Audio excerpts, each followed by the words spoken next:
Bismillahirrahmanirrahim. Assalamualaikum warahmatullahi wabarakatuh. Waalaikumsalam warahmatullahi wabarakatuh. Salam kedaulatan rakyat. Salam.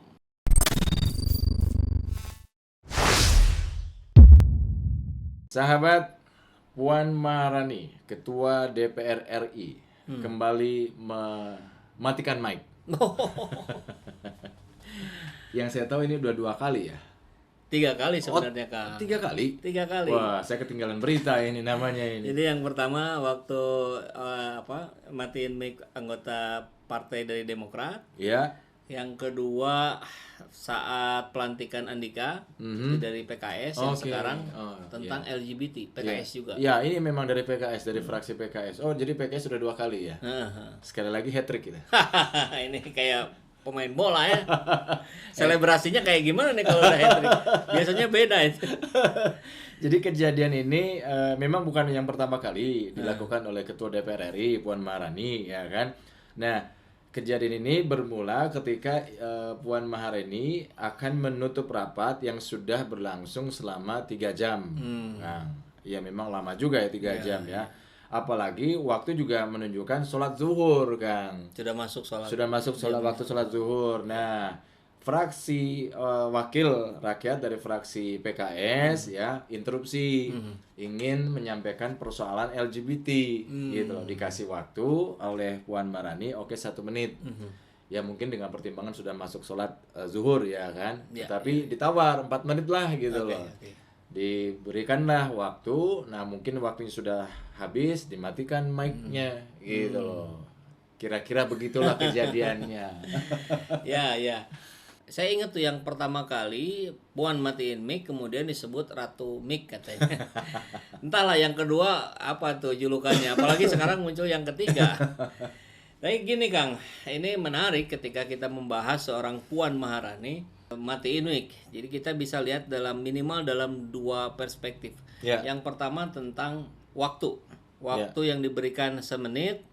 Maksudnya Puan mungkin diminta 4 menit oleh anggota PKS di jalan. Jadi si anggota PKS-nya menganggap 4 menit, Puan menganggapnya 1 menit. Jadi setelah selesai 1 menit dimatiin. Tentukan pada masa pandemi COVID dan sudah masuk dalam waktu sholat zuhur. Yang terhormat para anggota Dewan, hadirin yang kami muliakan, dengan demikian selesailah. Interupsi pimpinan. Tolong Pak, tadi saya sudah sampaikan, sudah masuk Interupsi acara pimpinan. sholat zuhur. Pimpinan interupsi, 1 aja. 1 menit Pak. 4 menit pimpinan. Terima kasih pimpinan. Ini udah 3 jam. Terima kasih atas waktu yang diberikan. Assalamualaikum warahmatullahi wabarakatuh. Pimpinan dan anggota DPR RI serta hadirin yang terhormat. Saya Amin Aka, nomor anggota A447 fraksi PKS, Dapil Jawa Timur 4 ingin menyampaikan hal penting terkait ketentuan umum hukum pidana kita. Undang-undang tentang tindak pidana kekerasan seksual telah diundangkan dalam Undang-Undang Nomor 12 Tahun 2022. Dalam pasal 4 Undang-Undang TPKS dijelaskan bahwa tindak pidana kekerasan seksual terdiri atas tindakan-tindakan yang melecehkan, memaksa, menyiksa, mengeksploitasi, dan memperbudak. Sayangnya undang-undang ini tidak mengatur tindak pidana kesusilaan secara lengkap, integral, dan komprehensif karena tidak memasukkan ketentuan tentang larangan perzinahan dan penyimpangan seksual yang tentu dilakukan dengan persetujuan sehingga dapat diinterpretasi undang-undang ini setuju dengan konsep sexual consent. Saat ini terdapat kelemahan dalam regulasi yang mengatur tentang perzinahan karena norma perzinahan yang telah diatur dalam pasal 284 KUHP bermakna sempit karena tidak bisa menjangkau perbuatan zina yang dilakukan oleh pasangan yang keduanya tidak terikat pernikahan dengan pihak lain. Hal ini bertentangan dengan nilai agama dan nilai kehidupan masyarakat Indonesia yang memaknai bahwa perzinahan meliputi segala bentuk persetubuhan yang dilakukan dengan selain suami atau istri. Selain itu, saat ini juga terdapat kekosongan hukum pengaturan tentang larangan penyimpangan seksual LGBT, karena tidak ada satupun hukum positif Indonesia yang melarang perilaku LGBT serta propagandanya di ranah publik. Beberapa waktu lalu sempat muncul video podcast yang menampilkan pasangan gay. Ragil Mahardika dan Frederick Forward yang diunggah di kanal YouTube Deddy Corbuzier.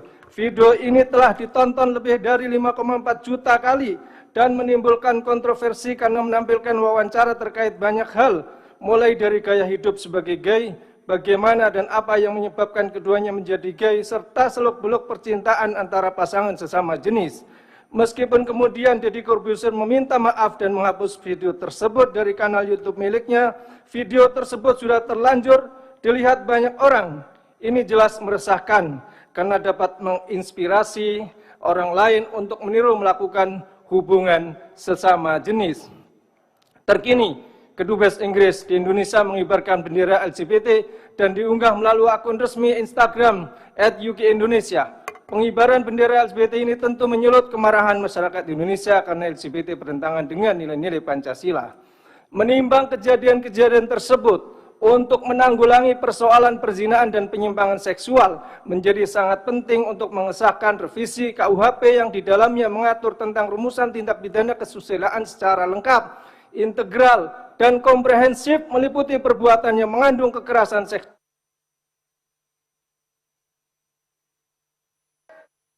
Yang terhormat para anggota Dewan, hadirin yang kami muliakan, dengan demikian selesailah acara rapat paripurna Dewan hari ini. Ini masih Selaku pimpinan rapat, menit, pimpinan. kami menyampaikan ucapan terima kasih Terakhir, kepada penutup, yang pimpinan. terhormat para Maaf. anggota Dewan dan hadirin sekalian atas Penutup, ketekunan pimpinan. dan kesabarannya dalam mengikuti rapat paripurna DPR RI hari ini. Dengan seizin sidang Dewan, maka perkenankan kami menutup rapat paripurna dengan ucapan Alhamdulillahirrabbilalamin. Wassalamualaikum warahmatullahi wabarakatuh. Oke, kalau memang perspektif Puan begitu, artinya 1 menit selesai dimatiin, tapi minimal ada etikanya lah gitu. Apa etikanya? Ya direspon. Ya, Oke, ya. terima kasih. Mohon maaf saya matikan. Ini sudah dibahas tadi, kita akan coba rangkum ini dalam kesempatan sidang yang berikutnya di waktu yang kapan gitu misalkan. Nah ini nggak ada, ini lempeng saja, matiin, baik kita tutup seperti yang tidak ada apa-apa, jadi diabaikan gitu. Ini luar biasa ya, seorang ketua DPR, pimpinan gitu, tidak menunjukkan sense of leadership-nya. Dan itu tadi betul, bukan yang pertama, yang ketiga ini, kejadian yang pertama dan kedua pun sama, dengan wajah lempengnya, lurusnya gitu, seperti pemimpin yang otoriter aja gitu. Padahal kan kita katanya kekeluargaan, katanya Pancasila, kok nggak menunjukkan kepancasilaannya gitu, Mbak Puan ini. Itu perspektif yang pertama. Yang kedua, kalau kita lihat tadi sudah memasuki waktu sholat, ini juga ada beberapa sudut pandang. Ada yang memang betul-betul strict, ya. Artinya ketika masuk azan atau azan sudah berkumandang, apapun yang sedang dikerjakan, hentikan. Itu tanpa tedeng aling-aling ya, tidak ada alasan apapun, hentikan. Tapi kalau mau itu yang dilakukan, mestinya Puan pun tidak memberikan waktu 1 menit, karena sudah habis gitu. Atau bahkan lebih baik lagi, misalkan ke depannya sidang itu 5-10 menit sebelum azan, ya fix berhentikan. Kalaupun mau dilanjut nanti 1 jam berikutnya setelah makan siang.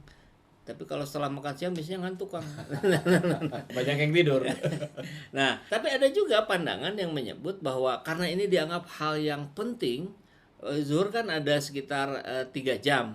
Nah, itu kan masih bisa dilakukan di setelahnya. Tapi ini hal yang urgent untuk negeri ini, ya bisa ada pandangan begitulah, masih bisa lah gitu. Silahkan diselesaikan biar tuntas gitu. Nah, Tapi kan seharusnya juga kalau apalagi ini wakil rakyat dari fraksi PKS, di mana PKS adalah partai Islam yang taat identitasnya ya kan terhadap agama Islam gitu. Kan seharusnya juga mengerti gitu kan. Artinya dari perspektif ini ya, sebagai wakil rakyat dari partai Islam ya kan, oh waktu zuhur udah masuk, ya udah berhenti dulu. Minimal meminta waktu setelah itu gitu. Ya, baiknya idealnya barangkali begitu ya. Tapi kita nggak tahu tuh konteks di sana apakah akan dilanjut, nampaknya kan tidak juga. Tentu kita juga pernah dengar di kesempatan yang berbeda, saya pernah mendengar apa yang disampaikan Puan bahwa sidang paripurna itu sekarang dibatasi di 2,5 jam. Nah itu sudah 3 jam, berarti 3 jam. sudah lebih karena masa pandemi katanya. Padahal harusnya kan pandemi sekarang sudah dilonggarkan aturan PPKM dan segala macam, harusnya ditambah juga. Karena 3 jam diskusi tentu sesuatu yang cukup melelahkan. Iya. Tapi ingat, Anda itu wakil rakyat. Anda itu digaji besar pakai uang rakyat. Indonesia hari ini sedang tidak baik-baik saja gitu. Banyak persoalan yang tidak selesai. Dan salah satunya itu kontribusi peran DPR yang tidak efektif. Nah harusnya ditambah 6 jam pun harusnya nggak masalah. Emang kerjanya harus berkoordinasi, berdiskusi, berdebat dan seterusnya. Terlepas dari nanti ini kan secara fisik harus dijaga, ya istirahat dulu lah, setengah jam, 1 jam, mandi dulu lah, katanya toiletnya luar biasa bagus di sana ya. Ya itulah, jadi artinya anggota DPR ini saya kira kita himbau secara keseluruhan, bukan 1-2 orang saja. Anda itu di mata rakyat kepercayaannya sudah turun gitu, jadi tolonglah tunjukkan gitu. Tunjukkan effort yang lebih dari biasanya, tunjukkan keberpihakannya kepada rakyat.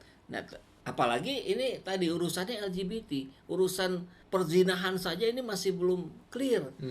Kok bisa gitu ya, zina dihukum dengan catatan nih kalau ada salah satu yang merasa jadi korban atau merasa salah satunya tidak terima. Jadi kalau atas dasar suka sama suka, maka itu tidak masalah gitu. Bahkan termasuk LGBT. Kalau suka sama suka ya nggak masalah. Ya mau dibawa kemana negeri ini? Kan itu sudah diharamkan oleh seluruh agama yang diakui di Indonesia gitu. Kok bisa ada ruang-ruang yang seperti itu? Ini catatan yang luar biasa membahayakan negeri ini kalau tidak segera diselesaikan dengan fair, dengan melihat kepentingan umat Islam di Indonesia. Nah ini yang menarik juga Kang tadi bicara soal LGBT. Jadi dia wakil rakyat ya, anggota DPR RI dari fraksi PKS ini, Amin Aka kalau nggak salah namanya itu, menyampaikan dalam interupsinya itu ada kekosongan hukum LGBT di Indonesia yang mengatur persoalan ya tadi lesbian, gay, biseksual dan transgender dan terhadap pengibaran bendera pride flag gitu kan. Judulnya aja udah pride flag, berarti bendera kebanggaan bendera LGBT oleh kedutaan besar Inggris, walaupun memang duta besar sudah dipanggil sama Menteri Luar Negeri RI gitu. Tetapi ini memang harusnya menjadi persoalan serius yang apa ya, mungkin bisa jadi masuk dalam program Balegnas gitu ya. Artinya betul-betul dibahas persoalan LGBT itu gitu Kang. Karena kan Islam sendiri menurut saya terpecah jadi 2. MUI menyampaikan bahwa ini artinya mengecam itu. Tetapi satu sisi lagi Ketua PWNU mengatakan bahwa itu bukan urusan kita. Loh itu ada di Indonesia, kok bukan urusan kita gitu. Ya luar biasa ya, ada perbedaan posisi, perbedaan pendapat. Dan ya sebetulnya itu yang terjadi di mana-mana. Kalau beda posisi ya beda pendapat. Tapi lucunya ketika kita menganggap bahwa anggaplah itu bukan urusan kita atau malah ada pendapat lain Kang, ya kita kan harus menghormati tamu katanya. Jadi dia punya keyakinan ya silakan saja katanya. Tapi bagian UAS tertolak masuk Singapura, kita dibilang kita nggak boleh maksa masuk rumah orang kan. Kan adabnya begitu katanya, 3 kali diketok nggak boleh di situ terus, harus balik lagi. Ya itu adalah alasan-alasan yang terus-menerus mendegradasikan marwah, harkat, martabat Indonesia sendiri. Jadi yang menurunkan, menjatuhkannya itu ternyata bukan pihak lain, kitanya sendiri gitu. Ini tindakan pasif. Pasif itu saya kalah Anda menang gitu. Karena merasa barangkali Indonesia tidak berdaya di hadapan Inggris, maka kita bilang itu bukan urusan kita, itu silakan saja. Tapi bagian kita masuk ke Singapura, ya kita nggak bisa maksain lah, gimana ini gitu. Artinya ada persoalan besar dalam perasaan kita sebagai warga Indonesia. Kita sebagian kalangan masih menganggap kita ini warga negara kelas 3 mungkin ya, yang tidak berdaya di hadapan negara-negara lain. Tapi ya rupanya itu kita harus mengintrospeksi bagaimana ternyata di kitanya sendiri, termasuk kembali tadi di rekan-rekan kita anggota Dewan Perwakilan Rakyat pun tidak bersuara lantang tentang hal ini gitu. Artinya masalahnya juga ada di kita memang gitu.